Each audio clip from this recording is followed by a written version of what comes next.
February. Glad to have you here on Morning After, everybody. I'm Jenny Anchondo.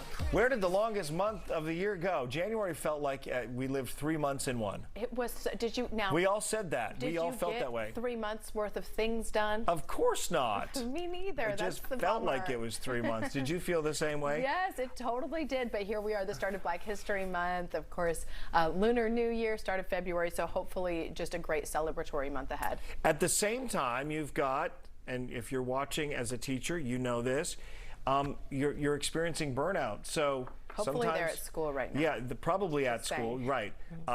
Or you're not at school because you're burned out, at home. which lends itself to this NPR story, which paints a pretty grim picture of how teachers are feeling right now. And when you measure the number of teachers who are feeling burned out and ready to get done with the profession, again, it's a pretty grim outlook. Oh my gosh. I mean, 55% of them saying that they're going to leave sooner than originally planned. There was a poll done among a large group of educators, and it said 90% of its members are feeling that burnout is a serious problem. Now, 80% of these schools are reporting that unfilled job openings have led to more work obligations for those left. And this is something we're seeing across many different, fields of work.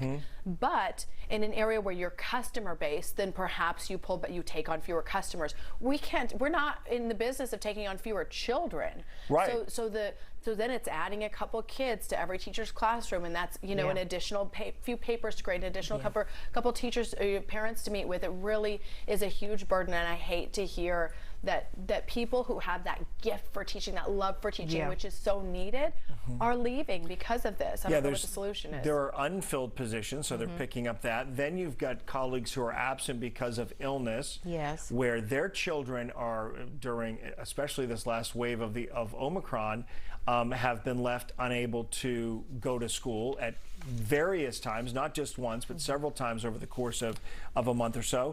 And then you have a lack of substitute teachers as well. And I know, Yolanda, you have a lot of friends who are teachers. Do you think this study accurately reflects what many of them are saying to you? Yes, I do. It's been going on for quite some time. I think some teachers were just on, this is like the straw that broke the camel's back. True. They were already teetering on the edge about leaving the classroom and probably wanted their pay rate to go up. Remember, I told you they have a lack of teachers in the after-school program. And so that now what they've done, they've put in place COVID pay to recruit more teachers to stay because they don't have the coverage that they need. Some teachers were probably, pandemic just said, okay, that's enough for me. I'm leaving. I remember my mom, she had retired from the classroom, and actually she got bored, and they went back into retirement and pulled all these teachers out of retirement because some of the teachers lacked the experience, the patience, all of that. They just needed qualified people in those spaces. My third grade teacher, Mrs. Frost, retired early after she had me in her class. Stop it. She literally later admitted that. She said, I think I've accomplished all I can do at this point. There you go.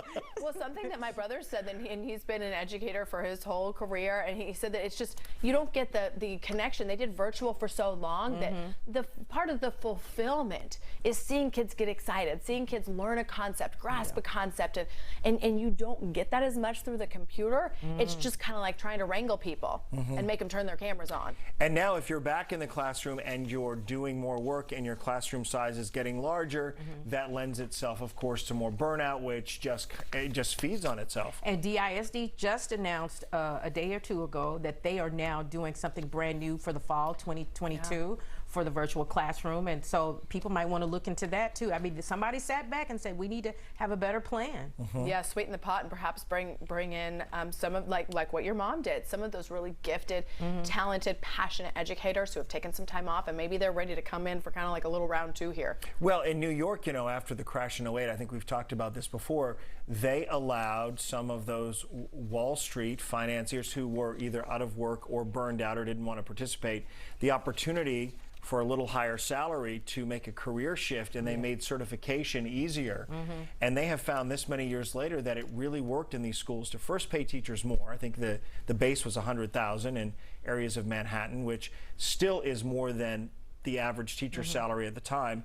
And they were able to also harness teachers from other fields who frankly were feeling their own burnout and wanted a shift. So maybe we need to just change the way in which we're recruiting, obviously compensating, but also increase the pool from which we choose teachers so that we're not relying on those who've simply gotten an education for certification. Sure. Right? Sure. And encourage and tell them it's a great career shift.